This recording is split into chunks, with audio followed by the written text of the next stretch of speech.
So I don't like to boast, but I am very good at finding things to be annoyed about. It is a real specialty of mine. I can hear 100 compliments and a single insult, and what do I remember? The insult. And according to the research, I'm not alone. Unfortunately, the human brain is wired to focus on the negative. Now, this might have been helpful when we were cave people trying to avoid predators, but now it's a terrible way to go through life. It is a real major component of anxiety and depression. So how can we fight the brain's negative bias? According to a lot of research, one of the best weapons is gratitude. So knowing this, I started a new tradition in our house a couple of years ago. Before a meal with my wife and kids, I would say a prayer of thanksgiving. Prayer is not quite the right word. I'm agnostic. So instead of thanking God, I would thank some of the people who helped make my food a reality. I'd say, I'd like to thank the farmer who grew these tomatoes, and the trucker who drove these tomatoes to the store, and the cashier who rang these tomatoes up. And I thought it was going pretty well, this tradition. Then one day, my 10-year-old son said, "You know, Dad, those people aren't in our apartment. They can't hear you. If you really cared, you would go and thank them in person." And I thought, that's an interesting idea. Now, I'm a writer, and for my books, I like to go on adventures, go on quests. So I decided I'm going to take my son up on his challenge. It seemed simple enough, and to make it even simpler, I decided to focus on just one item, an item I can't live without, my morning cup of coffee. Well, it turned out to be not so simple at all. This quest took me months. It took me around the world because I discovered that my coffee would not be possible without hundreds of people I take for granted. So I would thank the trucker who drove the coffee beans to the coffee shop, but he couldn't have done his job without the road. So I would thank the people who paved the road. And then I would thank the people who made the asphalt for the pavement. And I came to realize that my coffee, like so much else in the world, requires the combined work of a shocking number of people from all walks of life. Architects, biologists, designers, miners, goat herds, you name it. I decided to call my project Thanks 1,000, because I ended up thanking over 1,000 people. And it was overwhelming, but it was also wonderful, because it allowed me to focus on the hundreds of things that go right every day, as opposed to the 3 or 4 that go wrong. And it reminded me of the astounding interconnectedness of our world. I learned dozens of lessons during this project, but let me just focus on 5 today. The first is look up. I started my trail of gratitude by thanking the barista at my local coffee shop, Joe Coffee in New York. Her name is Chung, and Chung is one of the most upbeat people you will ever meet. Big smiler, enthusiastic hugger. But even for Chung, being a barista is hard. And that's because you are encountering people in a very dangerous state. You know what it is? Pre-caffeination. So Chung has had people yell at her until she cried, including a 9-year-old girl who didn't like the whipped cream design that Chung did on her hot chocolate. So I thanked Chung, and she thanked me for thanking her. I cut it off there. I didn't want to go into an infinite thanking loop. But Chung said that the hardest part is when people don't even treat her like a human being. They treat her like a vending machine. So they'll hand her their credit card without even looking up from their phone. And while she's saying this, I'm realizing I've done that. I've been that a-hole. And at that moment, I pledged, when dealing with people, I'm going to take those 2 seconds and look at them, make eye contact, because it reminds you, you're dealing with a human being who has family and aspirations and embarrassing high school memories. And that little moment of connection is so important to both people's humanity and happiness. All right, second lesson was smell the roses and the dirt and the fertilizer. After Chung, I thanked this man. This is Ed Kaufman. And Ed is the one who chooses which coffee they serve at my local coffee shop. He goes around the world to South America, to Africa, finding the best coffee beans. So I thanked Ed, and in return, Ed showed me how to taste coffee like a pro. And it is quite a ritual. You take your spoon and you dip it in the coffee, and then you take a big, loud slurp, almost cartoonishly loud. This is because you want to spray the coffee all over your mouth. You have taste buds in the side of your cheeks, in the roof of your mouth. You got to get them all. So Ed would do this, and his face would light up, and he would say, "This coffee tastes of Honeycrisp apple and notes of soil and maple syrup." And I would take a sip and I'd say, "I'm picking up coffee. It tastes to me like coffee." And but inspired by Ed, I decided to really let the coffee sit on my tongue for 5 seconds. We're all busy, but I could spare 5 seconds, and really think about the texture and the acidity and the sweetness. And I started to do it with other foods. And this idea of savoring is so important to gratitude.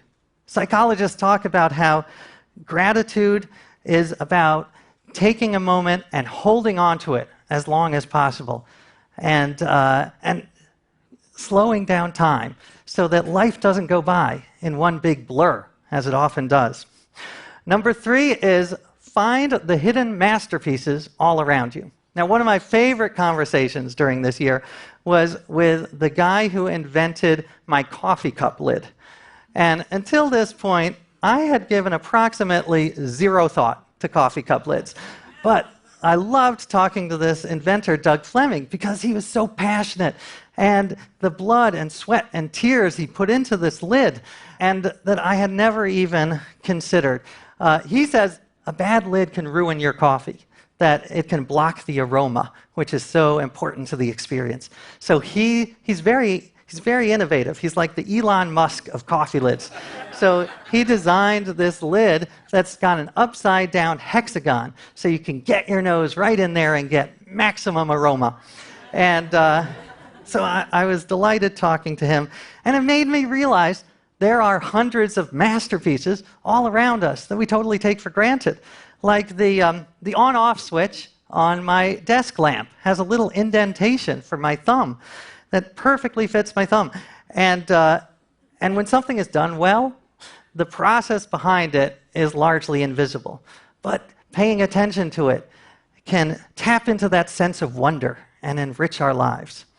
Number 4 is fake it till you feel it. By the end of the project, I was just in a thanking frenzy. So I would get up and spend a couple hours. I'd write emails, send notes, make phone calls, visit people to thank them for their role in my coffee. And some of them, quite honestly, not that into it. They would be like, "What is this? Is this a pyramid scheme? What do you want? What are you selling?" But most people were surprisingly moved. I remember I called the woman who does the pest control for the warehouse where my coffee is served. Where my coffee is stored. And I said, "This may sound strange, but I want to thank you for keeping the bugs out of my coffee." And she said, "Well, that does sound strange, but you just made my day." And it was like an anti-crank phone call. And it didn't just affect her, it affected me. Because I would wake up every morning in my default mood, which is grumpiness, but I would force myself to write a thank you note, and then another, and then another. And what I found was that if you act as if you're grateful, you eventually become grateful for real. The power of our actions to change our mind are astounding. So often we think that thought changes behavior, but behavior very often changes our thoughts. And finally, the last lesson I want to tell you about is practice 6 degrees of gratitude. And every stop on this gratitude trail would give birth to 100 other people that I could thank. So I went down to Colombia to thank the farmers who grow my coffee beans. And it was in a small mountain town, and I was driven there along these curvy cliffside roads, and every time we went around a hairpin turn, the driver would do the sign of the cross. And I was like, thank you for that, but can you do that while keeping your hands on the wheel? Because I am terrified. But we made it, and I met the farmers, the Guarnizo brothers. It's a small farm. They make great coffee. They're paid above fair trade prices for it. And they showed me how the coffee is grown. The bean is actually inside this fruit called the coffee cherry. And I thanked them. And they said, well, we couldn't do our job without 100 other people. The machine that depulps the fruit is made in Brazil. And the pickup truck they drive around the farm in, that is made from parts from all over the world. In fact, the U.S. Exports steel to Colombia. So I went to Indiana, and I thanked the steel makers. And it just drove home that it doesn't take a village to make a cup of coffee. It takes the world to make a cup of coffee. And this global economy, this globalization, it does have downsides, but I believe the long-term upsides are far greater. That progress is real. We have made improvements in the last 50 years, that poverty worldwide has gone down, and that we should resist the temptation to retreat into our silos, and we should resist this upsurge in isolationism and jingoism.